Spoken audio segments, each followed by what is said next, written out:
महत्वाची आहे. का त्या वायरमॅनचा निलंबन झाला नाही, का मनुष्यवधाचा गुन्हा दाखल झाला नाही, का ऊर्जा मंत्र्यांनी दखल घेतली नाही, का आमदार खासदार भेटला नाही.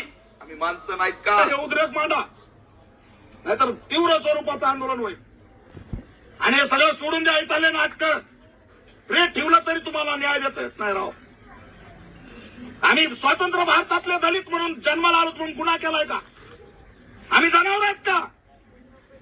आम्हाला माणूस म्हणून जगण्याचा अधिकार कधी मिळणार आहे? लक्षात घ्या, आम्ही सहन करणार नाही. तोंड बघा काय निरागस लिखून नेलंय.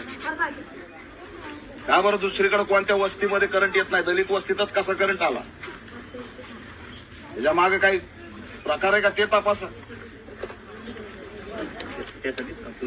चुकीचं आहे, चुकीचं आहे तुमचं बोलणं. तपासन हे तेन एका सेकंदात मुलगी मिली, एका सेकंदात. तुम्ही आता 10 वर्ष लावणार नाही द्यायला.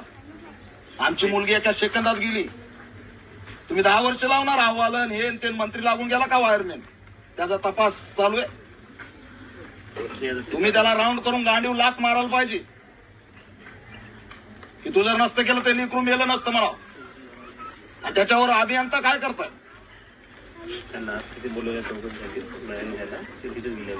तात्काळ पाहिजे. 20,000 रुपये दिले ना अमुक दिले चालणार ना. मी देतो तुम्हाला 20,000. मी देतो आता. अशी पद्धत नाही.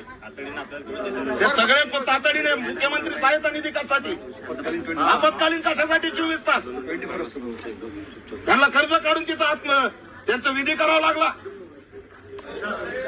गरीब लेकरू बाप नाही तिला,